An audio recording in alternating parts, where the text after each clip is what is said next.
Hello, you're listening to Bro Radio. It's Naomi here with you, and I'm joined by Tom Anthony. Hello, Tom. Hello, Naomi. Thank you for joining me.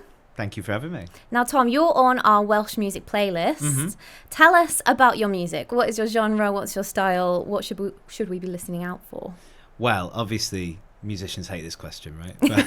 Sorry. That's all right. But basically, the music that I make, I call it rock and roll for grown-ups. And what I mean by that, it's not quite as pretentious as it sounds. It's, I try and bring in a lot of different sort of styles around the rock and roll genre, but they're kind of rooted in indie rock and probably you'd describe it as like 70s glam rock, sort of David Bowie type stuff. But I try and bring in elements of blues and jazz and country and folk, and you can hear that in some of the songs more than others. And the reason it's for grown-ups is because I try and always put a little bit of a twist in it that makes you think, whether that's something in the lyrics or changing styles in the song or that kind of stuff. I think a lot of rock and roll music that's out there is kind of got that whole out on a Friday night, getting drunk, falling in love, falling out of love type vibe that's really good when you're a teenager. I'm not, as you can probably tell, and anyone watching on the thing will be able to tell. You could have fooled me. That's very kind of you. And so I wanted to make something that kind of reflected the things that I think about and the things that I care about, and I try and make it a little bit more mature, I suppose. So nice, yeah. I can see that in your music as well. Oh, thank you. It comes across. Probably another question that all artists hate. Who would you compare yourself to? Just if we're going, trying to sell yourself to our lovely bro listeners. If they like this, they'll definitely like you. Yeah. It's always a really hard question to answer about yourself. But I guess the biggest influences on my music were certainly Bowie. I love David Bowie, all eras of Bowie, but particularly the sort of Ziggy Stardust type stuff. Oasis were a really big influence on me growing up. I'm really into Bob Dylan. And, of course, as a kind of singer-songwriter, Jeff Buckley is always in there. So it's somewhere in between those. Radiohead around the Benz era. Yeah, somewhere in and about there, if you like that kind of thing. All the legends. All the legends, exactly. You'll be up there. Maybe, we'll see. Nice. So we kind of know each other. Well, this is the first proper time we've met, but I work with your lovely wife. Yes. And she told me all about your music, and I was just like... What did she say? She said good things. Okay, She said good things, don't worry. She speaks very highly of you, actually. Well, that's nice. Yeah. That's nice. And I just love your story. The first thing I said is that you lead a double life. And I love this. So explain to us how you're leading this double life. Yeah, so I guess a bit of background. I started playing guitar when I was 11. I was singing from when I was really little. And that kind of led to, in my teenage years and into sort of being at uni, I was in loads of bands, and mostly sort of not terrible but mediocre bands. And as I started working, when I left uni, I was in a band that split up just about the time that we finished uni, for various reasons, and kind of we all had to get jobs and all the things that happen in life, right? Yeah. But as I started working, I just sort of gradually drifted away from music and stopped playing guitar. Eventually, I stopped even listening to decent music. And that lasted for about 15 years. And so I went away and had a career, and I still have one, and sort of built a life. And I have, as you said, a wife and 3 kids and all the usual stuff. And then during lockdown, the first lockdown of many. Too many. Yeah, exactly. I saw a film called Yesterday. Is that the one about the Beatles? Yeah. Oh, I haven't watched it yet, but I'm meaning to. So the film's all right. It's pretty good. It's worth a watch. And the story is that there's this guy who's a singer-songwriter, struggling singer-songwriter, and he has an accident at the time that something happens, and it never quite explains what it is. But everybody in the world except this guy and a couple of other people forget who the Beatles are. So he can still remember the songs, so he starts releasing these songs and obviously becomes very successful. Right, okay. And it's a nice film, but the soundtrack's obviously amazing. And that weekend I was working quite a lot, I had a lot to do, and I listened to all 12 Beatles albums back to back across the weekend. And I just realised that I'd missed good music so much and started listening to more, started picking up a guitar again. I had a horrible old guitar in the corner, and eventually started writing music again. And sort of that led to writing an album's worth of music, which led to learning how to record it, which led to recording it. And now, this is probably about 2.5 years later now, maybe 3 years almost, actually releasing some of that music. So I've released 3 singles so far. That's it for this year. There's another one out in January, and then the album will be coming out in March. And so, yeah, I guess on one hand, I'm sort of an aspiring musician trying to sort of make my way out there, and then on the other hand, I have this very normal, very lovely life, very interesting life with my wife and kids and my business and my work and all that kind of stuff. So it's really been like a labour of love, getting back into music and teaching yourself everything and getting to the point where you're at today. Yeah, absolutely. And, had to be done around the rest of my life. So this is actually a bit of an exclusive. The album's going to be called Little Morsels. Ooh! And it's because it's been made in little morsels of time. So, half an hour here, an hour there. I like that. Yeah. And that's been great. It's taken a long time, and I've had to learn how to do everything. But a labour of love is the right term, yeah. The labour of love is, I think that's something that we can all relate to, because it's that whole thing of going about your normal life. You've got a job, you've got kids, you've got to do the laundry, you've got to do all the boring stuff, and finding the time to do what you actually love is so difficult. Yeah. So difficult. So I think people will really relate to that story. I hope so, because I think, for me, the reason that I'm doing this is, because I love to do it, and it's really satisfying in and of itself, but I kind of, through the process of making the album and putting it out there and things, I kind of realised that I feel very lucky to have found my way back to music, because it's something that I loved so much and I left it behind, and I think that happens a lot. And I think people get to a point in their life where that thing that they used to love doing, and maybe it was something creative, maybe it was something artistic, maybe it wasn't, maybe it was, I don't know, I'm going to say something now that people will have a go at me for saying isn't creative, but whatever it was that lit you up when you were younger, you lose it, and then I think you sort of feel that you shouldn't go back to it because it's childish or it's irresponsible, or you've got to pay the bills, or you don't have the time, or you're too old, or all this kind of stuff. And I just think that's not true. If we weren't on the radio, I'd call it something else. But and I'd really love it if I can get that story across, and the fact that I've been able to do it shows someone else that they can get back to the thing that they loved as well. Yeah, I think fear gets in people's way. 100%. They just think, like you said, I haven't got the right time, or I haven't got the right persona perhaps, or I'm too old, or whatever it is. People are going to think it's silly. Yeah. Yeah. You know what, when I was at uni, I had a lecturer. He passed now, but he was amazing.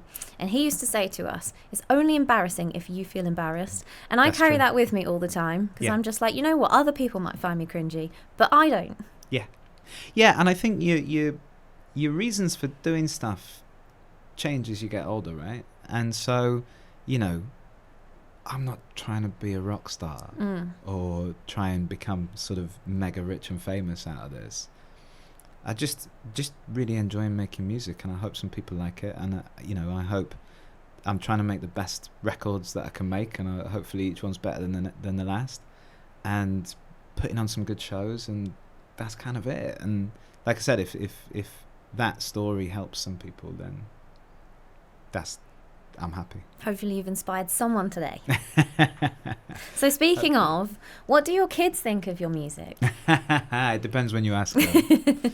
No, they're really supportive. They're my biggest fans, especially the little one, Noah. He's a big fan of my song Tear Away, and which was actually inspired by my daughter. And my son Dylan is learning to play the guitar. And he would never say this to my face, but I know that he does enjoy listening to the songs and watching the band play and that kind of stuff. One day he might be gigging. As you could be a duo. Yeah, maybe Father, so. Son. Maybe so, if he's not too embarrassed of me by then. Yeah, that's the thing, isn't it? It's not cool to play with your dad like that. No, exactly. But no, they love it, and I think I don't know. I don't think they know any different. I think they think this is what dads do. Yeah. Yeah. No, I like that. Yeah. You've got to have the cool dad persona. Just roll with it. I don't know if they'd call it that. So you've got a new song out. It's just recently come out. Yes. Tell us about it. So this is a song that is really my story, what I just told you about. So my story that I just told you about. So it's called Symphony, very modestly titled Symphony. And actually, funnily enough, it's the first song that I wrote after I started writing again. Okay. And it's kind of about my drift away from music and my return to it. And yeah, it's a song that kind of takes my music in a bit of a different direction. The first song that I put out, Tear Away, was very much inspired by the kind of punk rock bands that I used to listen to, like Green Day and the Ramones and those sorts of bands. The second one was a lot more indie rock. This is more of a sort of singer-songwritery, acoustic, not ballad, I wouldn't call it a ballad, but a more mellow tune that kind of brings in a bit of a weird element at the end. It kind of goes in a slightly different direction towards the end, but yeah, very much my story, and a song that is probably the most personal one potentially on the whole album, actually. So yeah, hopefully people can relate to that. Is that a bit of a theme across the album? Is that what we can expect? What's that? What you're talking about with this song and being very personal and a bit of a journey in your music. Sometimes, yeah. So there are some songs that are very much about my life. So this one is there's a song that's about my kids and sort of the things you think about as a father. That's called Hold On. And then there's a song about my wife, because I started to feel really guilty that I'd written all these songs about all this different stuff and not written one for her. Fair enough, yeah. So I actually think that's the best song on there, and she agrees because it's about her. Of course. But then the other stuff is the other songs are about lots of different things. I think some of them are about that whole idea of kind of people's potential and how people get in the way of their own potential.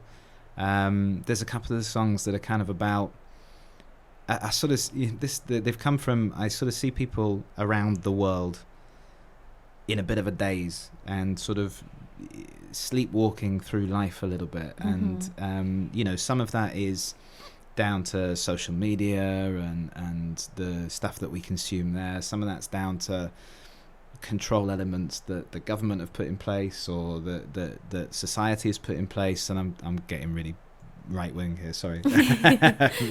Or left wing. And kind of about bringing people's awareness to that and how they don't have to be the same and conform and be under control and that sort of stuff. But I guess they're just things that I've observed, and often I don't really know where they're going when they start. I'll have a little phrase in my head or a little idea or a line or two, and then see where they go from there. That's the best way to do it, isn't it? Just go with it. Yeah. I think if you try and direct it too much, it's difficult to make it good. Because you're so conscious of where you're trying to get to. Exactly, yeah. Whereas if you sort of... Sometimes the subject of the song reveals itself really quickly, right? But if you just start with something that you like and build it around that, then it can take you to a place you didn't really expect to go. And it usually ends up being a lot more honest. It's really lovely. I like that. Yeah. So if anyone listening's interested, coming to see you play, where can we usually find you? So they can come and see on my social media where's coming up. So I'm at Tom Anthony Music, Tom Anthony with an H, Anthony with an H, not Tom with an H. On most things, so on Instagram, on TikTok, on Facebook, on YouTube.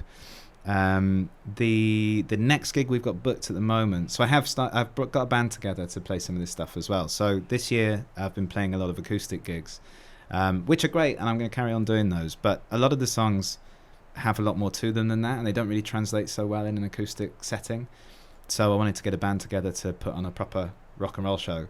And we've got that together now. We've been rehearsing. We're pretty much ready to get out there. So we do have a show booked on, I think it's the 3rd of February at HMV in Bath. Nice. Yeah, so that's the first show that we've got booked, although we're looking for some others to play before then, so hopefully some to be announced soon. Yeah. And yeah, they can, if they want to listen to the music, they can find me at Tom Anthony on all the usual places. Wherever you get your music. Wherever you get your music from. So keeping an eye on your socials, seeing where you're at. It's the best way, really, isn't it, to keep up with everything? Exactly. I'm always moving, you see. It's always going different directions. So you never know where I'll be. But hopefully live near you somewhere soon. So I'm going to ask you another question that artists probably hate. Great. Where do you see yourself in 5 years' time? Yeah, so I guess for me, it's really about trying to make really good records that I can really be proud of. As point one, there's 2 parts to this. So, okay. You know, I am very proud of the record that's coming out next year.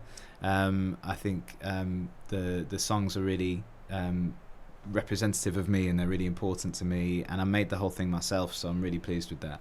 For the next record, obviously, as I say, I've got the band together and they're going to be contributing to that, and we're probably going to do it a bit more professionally than being in my little studio in the spare room. If it works, right? Yeah, I think a lot of it will end up being recorded in there anyway.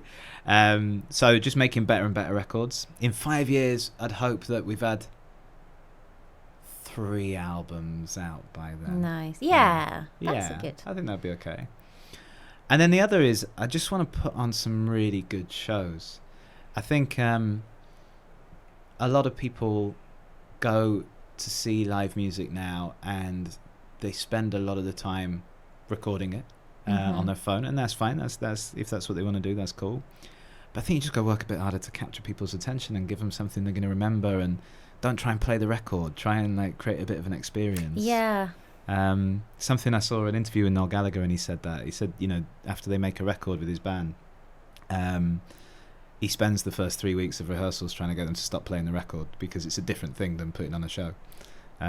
So that's something that we're trying to do, is trying to sort of, and as well, when you record a song, it's like a first draft. Yeah. Because it's new usually, and actually it's going out and playing it and working on it that really turns it into its final version. But people get used to the version that's on the record, which is usually such an early draft of it that you can do so much more. So, you know, putting on a great show is important to me. And I think, you know, long term, I'd really love to get on Jools Holland. Yeah. That would be it for me. If I got on Jools Holland, I could retire. I'd be done. I think that's achievable. Yeah, there's no dream too big. There is no dream too big. What you've got to do is just speak it into existence. Exactly. Every morning. Yeah. Look yourself in the mirror. You will be on Jools Holland one day. Exactly.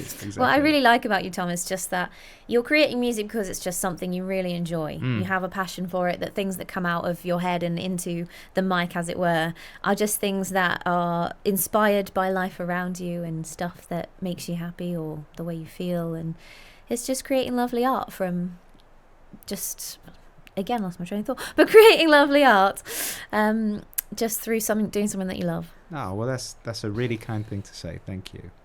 And I think, you know, I read a thing in Rick Rubin put out a book recently about creativity, and obviously for him it's very steeped in music, and he said something in that book that really stuck with me. And I think this is kind of reflective of when coming to this career, in inverted commas, coming back to music later in life, as opposed to when you're sort of 19 or 20. When you're 19 or 20, you're thinking about it as a way to make a living, and you have to think about the financial elements of it, and you have to think about how you're going to make money out of it and all that kind of thing. And I'm really lucky that I don't have to do that, because I've already got a career and I have a way to support my family and all that kind of thing that's outside of that, so I can do this separately. But Rick Rubin said something in his book where he said, as soon as you start thinking about how you're going to make money out of something, it's no longer art, it's commerce. And there's nothing wrong with that, but it is a different thing. Yeah. And so I feel really lucky that I'm able to do it without having to worry about that. And I'm really pleased that comes across. Yeah, it definitely does, really does. Yeah. Thank you so much, Tom. It's been an absolute pleasure to chat to you. For me too. And I'm really looking forward to the album. Thank you.